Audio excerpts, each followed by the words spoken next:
Welcome back to my channel. বন্ধুরা কেমন আছো সবাই? আশা করি অনেক অনেক ভালো আছো, আর ভালো থাকো সেই প্রত্যাশায় নতুন একটি ব্লগে সবাইকে স্বাগতম।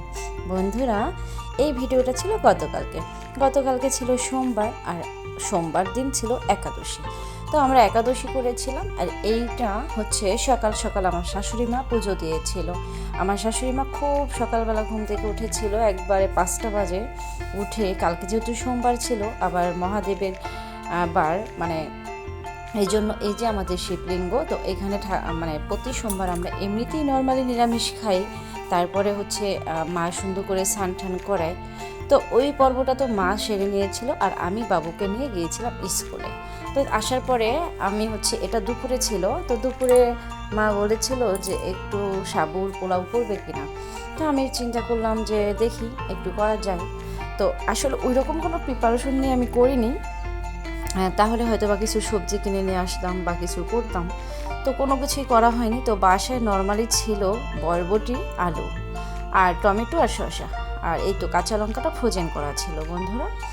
তো আমি নর্মাল যেটা ছিল বাসায় সেটা দিয়েই আমি রান্না শুরু করে দিলাম, কেয়ার করার। আর রান্না যেহেতু অল্প একটু করব, শুধুমাত্র আমি আর আমার শাশুড়ি মা খাবো। আমার হাজব্যান্ড আবার এগুলো বেশি একটা পছন্দ করে না বন্ধুরা। তো সাথে আমি হচ্ছে যেগুলো সবই নিরামিষের, মানে আলাদা করে রাখা নিরামিষের লবণ, তো হচ্ছে ঘি নিয়েছি। তো আসলে ঘিটা কিন্তু নিরামিষের জন্য খুব ইম্পর্টেন্ট, কারণ নিরামিষ দিনে ঘির প্রয়োজনটা খুব বেশি হয়। যেমন আমরা একাদশী ছিলাম, বাবুকে সকালবেলা ভাত খাওয়াই দিয়েছি, তখন ঘিটার প্রয়োজন ছিল। তো ঘির খুবই প্রয়োজন, মানে নিরামিষ দিনে বিশেষ করে। আর ওইখানে তো আমি সাবুগুলো ঝরা দিয়েছি, আর এইখানে সবজিগুলো সিদ্ধ করে নিচ্ছি, কারণ যেহেতু সাবুটা খুব দ্রুত রান্না হয়ে যায়, তো সবজিগুলো কিন্তু তার সাথে সিদ্ধ হতে চায় না। তো আমি প্রথমে জল বসিয়ে দিয়ে একটু লবণ দিয়ে সবজিগুলো সিদ্ধ করে নিয়েছি, আর এইখানে আমার ফাইনালি এখন রান্নাটা। তো এই রান্নাটা কিন্তু মাত্র 5 থেকে 7-8 মিনিটের মধ্যে হয়ে যায়, কারণ সব প্রিপারেশন কিন্তু রেডি করা থাকে, শুধুমাত্র রান্নাটাই খুব দ্রুত হয়ে যায়। তো এখানে আমি কোনো তেল ব্যবহার করিনি বন্ধুরা, দিয়েছি ঘি। তো ঘিয়ের মধ্যে একটু ফোড়নে দিয়েছি জিরে আর শুকনো লঙ্কা, তেজপাতা। তো আসলে নাট থাকলে ভালো হতো, মানে বিভিন্ন প্রকার বাদাম, তো কোনো কিছুই ছিল না বাসায়, যেহেতু আমি কোনো এক্সট্রাভাবে প্রিপারেশন নেইনি। বা বন্ধুরা, আপনাদের সাথে একটা রেসিপি শেয়ার করব পরবর্তীতে। তো এটা আমি জাস্ট এমনি আমি যেটা রান্না করলাম সেটাই শেয়ার করলাম। তো এগুলো একটু ভাজা ভাজা করে নিচ্ছি। তো ঘিয়ের মধ্যে কিন্তু ভাজা ভাজা করলে মানে গ্রানটা খুবই সুন্দর আসে।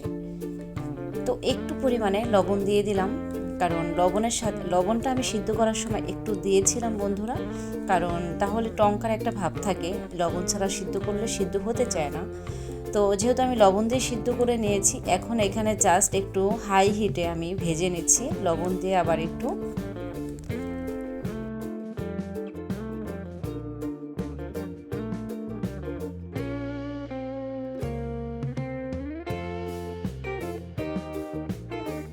তো কিছু সময় ভেজে নেওয়ার পরে আমি এটা সালাদ হিসেবেও দিতে পারি, জাস্ট এটা দিয়ে দিলাম একটা কালারফুল হওয়ার জন্য, কিন্তু খেতে কিন্তু অসম্ভব মজা হয়েছিল বন্ধুরা, ভালোই লেগেছিল।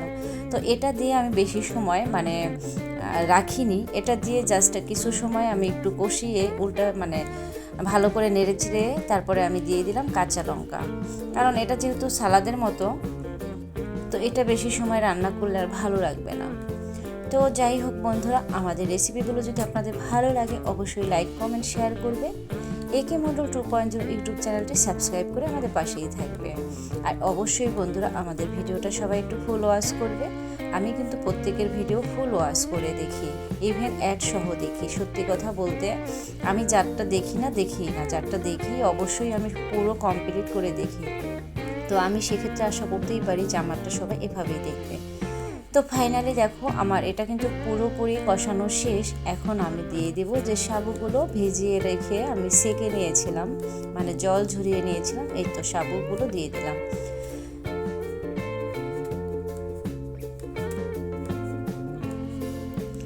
তো বন্ধুরা, এখন কিন্তু বেশি একটা সময় লাগবে না, 5-7 মিনিটের মধ্যে আমার রান্নাটা কমপ্লিট হয়ে যাবে। আর এটা হাই হিটে দিয়ে এখন তাড়াতাড়ি আমি, যেমন একটা গ্যাবি গ্যাবি ভাব আছে, তো এটা কিন্তু চলে যাবে হাই হিটে দিলে। তো এটা আমি একটু পরিমাণে দিয়েছি চিনি বন্ধুরা।